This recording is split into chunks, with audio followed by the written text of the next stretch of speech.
Hey everyone! Today we're taking a special look inside a new book that I think is going to be a game changer for a lot of people. It's called The Naked Truth of Leadership, and it basically offers a roadmap for how to succeed without totally wrecking your health and your life in the process.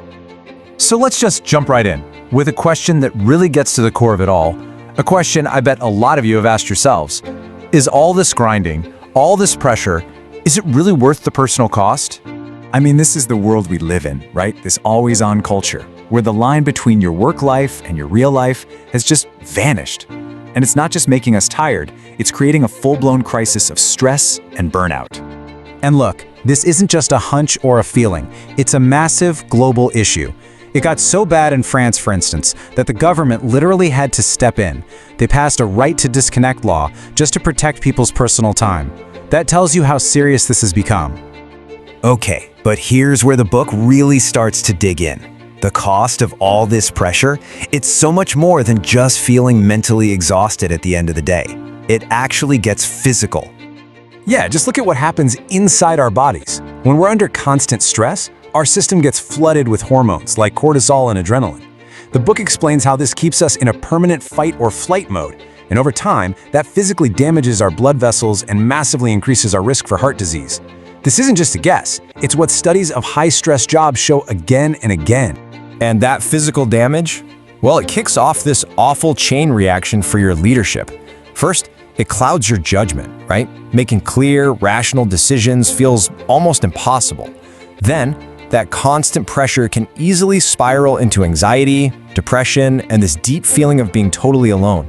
And where does that lead? Straight to burnout, where you become ineffective right when your team needs you the most. And for leaders, this whole thing is like a unique kind of storm. The book does a fantastic job of breaking down how you've got the public scrutiny, that intense loneliness that comes with being at the top, and the weight of constant accountability. It's the perfect recipe for some really serious mental health challenges. And so many leaders just carry that burden in silence. So, that brings us to the big question, right?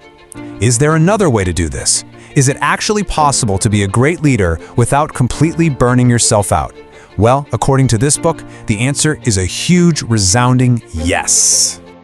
And this is what I find so cool about this book. It doesn't just give you the same old corporate advice. Instead, it does something really fresh. It blends this timeless, ancient wisdom from all over the world with real, modern strategies that work.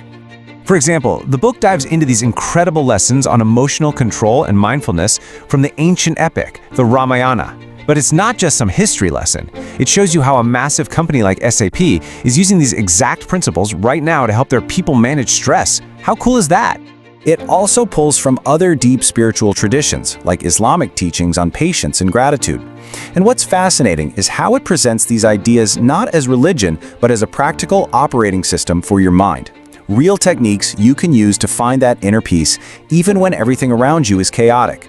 And then connects all that ancient wisdom to what the world's most innovative companies are doing today. You get these great case studies on Patagonia and its values-driven culture, or how Google's famous 20% time helps prevent burnout. You even see how giants like IBM and PwC are pioneering policies that actually support a real work-life harmony. But the naked truth of leadership is more than just inspiring stories. It is designed to be a practical, hands-on toolkit that you can start using like tomorrow to make a real change. For instance, the book walks you through a mental detox. One of the best techniques is called brain dumping. It's so simple. You just get every single worry, idea, and to-do list item out of your head and onto a piece of paper. It sounds basic, but the book shows you how this one exercise can just instantly clear your head and give you back that feeling of control. It also gives you a step-by-step guide for something I think we all need, a digital detox. You'll learn actual strategies to put boundaries on your tech, cut down your screen time, and just reclaim your mind from all that constant digital noise. And the toolkit isn't just for you, it's about building a better team. The book shows you, as the leader, how to put proven, flexible work arrangements in place. Things like compressed work weeks or job sharing. These things don't just make people happier, they boost productivity and retention and create a healthier culture for everybody. So here's the bottom line, the big takeaway. That old model of leadership, the one that says success equals sacrifice and burnout, it's broken. This book is the blueprint for a new way, a way that's more sustainable, more fulfilling, and honestly, way more effective. And if you take just one thing away, let it be this. This quote from the book just nails its whole philosophy. It completely reframes how we should think about success, not as some frantic race, but as a conscious effort to nurture balance. Honestly, what we've talked about here is just scratching the surface. The book is packed with so many more of these naked truths, practical exercises, and amazing stories. So the real question is, are you ready to start your own journey to becoming that kind of balanced, effective leader? If you are, you can find The Naked Truth of Leadership right now. It's available online and in bookstores everywhere.